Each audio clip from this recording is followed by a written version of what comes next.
आज EDP connector की second class है और जो आज का स्कीमेटिक लिया है वो है लेनोवो का G4070 और G5070। मदरबोर्ड का पार्ट नंबर है NMA271। पेज नंबर 2 में जो ब्लॉक डायग्राम है इसमें हैजवेल सीपीयू लगा है, यानी कि 4th जनरेशन का सीपीयू है। यहाँ पर भी अगर हम देखें तो डिस्प्ले के बारे में कहीं पे इंफॉर्मेशन नहीं दी है, और यहाँ पे गौर से देखें तो यहाँ पे ईडीपी कनेक्टर लिखा हुआ है और पेज नंबर 33 में ये दिख रहा है। तो हम पेज नंबर 33 में देखते हैं तो यहाँ पर JEDP1 कनेक्टर लगा है। ये 30 पिन का कनेक्टर है। इस कनेक्टर की पिन नंबर 1 और 2 पर प्लस LED VDD सप्लाई आ रही है। ये 19 वोल्ट होती है जो कि स्क्रीन की बैकलाइट जलाने के लिए होती है। दूसरा, इस कनेक्टर की पिन नंबर 21 और 22 पे प्लस LCD VDD कॉन वोल्ट 3.3 वोल्ट के रूप में आ रही है। ये डिले वोल्ट होती है। इसके बाद पिन नंबर 14 पे डिस्प्ले ऑफ सिग्नल आ रहा है। ये 3.3 वोल्ट के रूप में होता है। इससे लैपटॉप की स्क्रीन की LED ऑन या ऑफ होती है। तो स्क्रीन की लाइट जलने के लिए पिन नंबर 14 पे डिस्प्ले ऑफ सिग्नल होता है जो कि 3.3 वोल्ट के रूप में आता है। कुल मिला के आपने ईडीपी कनेक्टर की आज सेकंड क्लास को देखा और ये डेमो वीडियो है और बिगनर स्टूडेंट के लिए है।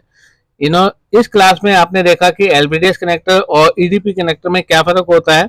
जैसे कि आपने पहली क्लास में देखा, जो LVDS कनेक्टर है उसमें डेटा के 8 पाथ होते हैं और 2 डेटा और क्लॉक की पिनें होती हैं, यानी कुल मिला के 10 ट्रैक हमारे CPU या फिर हमारा PCS से आता है। लेकिन अगर ग्राफिक चिप लगा है तो उसमें फिर हमारा ड्यूल सिग्नल हो जाते हैं, यानी कि 16 डेटा के पाथ आते हैं और 2 हमारा डेटा और उसका क्लॉक का रहेगा। लेकिन ईडीपी के अंदर हमारे केवल 6 पाथ आते हैं और उसके ईडीपी के अंदर हमारा डेटा और क्लॉक का कम्युनिकेशन नहीं होता है। और जो ये 6 लैग का कम्युनिकेशन होता है इसमें बीच में एनपीसी कैपेसिटर लगे होते हैं। तो ये सब हमने चेक करना होता है तब जब हमारे लैपटॉप मदरबोर्ड में एक्सटर्नल डिस्प्ले आ रही है, हमारे कीबोर्ड में कैप्स लॉक की लाइट आ रही है लेकिन इंटरनल डिस्प्ले नहीं आ रही, तब हम डिस्प्ले कनेक्टर को चेक करते हैं, चाहे वो हमारा LVDS कनेक्टर हो चाहे हमारा ईडीपी कनेक्टर हो। तो यहाँ पे 3 कॉन्सेप्ट को आपने देखा। पहले कॉन्सेप्ट के अंदर हमारा LVDS टू LVDS था, यानी कि इनपुट भी हमारा जो हमारा प्रोसेसर आउट कर रहा था ईडीपी सिग्नल वही हमारे डिस्प्ले कनेक्टर को मिल रहा था। दूसरी कंडीशन में हमारा तो एसओसी आया उसमें ईडीपी टू ईडीपी कन्वर्टर था, और तीसरे में आपने देखा कि ईडीपी टू LVDS था। बीच में हमारा एक आरटीडी आईसी लगी थी जो सिग्नल को कन्वर्ट कर रही थी। तो ये सारा एक्सप्लेनेशन आपने आज की वीडियो में देखा और मैं चाहता हूं कि आप हमसे जुड़िए ऑनलाइन और ऑफलाइन। इसके अंदर हम आपको कंप्लीट लैपटॉप की फंक्शनिंग के बारे में बताएंगे, स्टेप बाय स्टेप की वो सर्किट कैसे काम करता है और विथ एनिमेशन रहेगा ये। और अगर आप लैपटॉप रिपेयरिंग चिप लेवल पे सीखते हैं तो आप अपने लिए 1000 रुपए से 2000 रुपए प्रतिदिन कमा सकते हैं, और जैसे जैसे आपका एक्सपीरियंस बढ़ेगा तो आप अपनी इनकम को और भी बढ़ा सकते हैं। और हमारी जो लैपटॉप रिपेयरिंग की क्लास है वो आपको जितने भी बेसिक लैपटॉप है वहां से लेके जितने भी एडवांस लेवल के लैपटॉप हैं उनमें कंप्लीट इन्फॉर्मेशन रहेगी।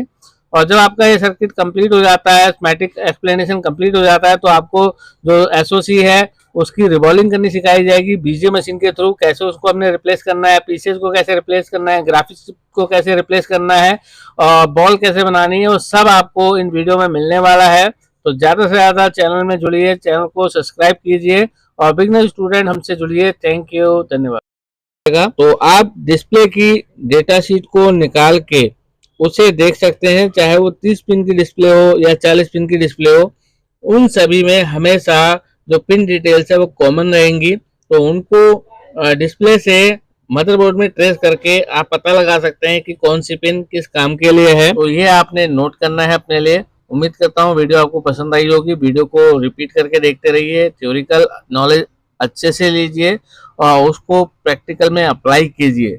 इससे रिपेयरिंग करना आपके लिए आसान हो जाएगा। पूरा वीडियो देखने के लिए थैंक यू, धन्यवाद।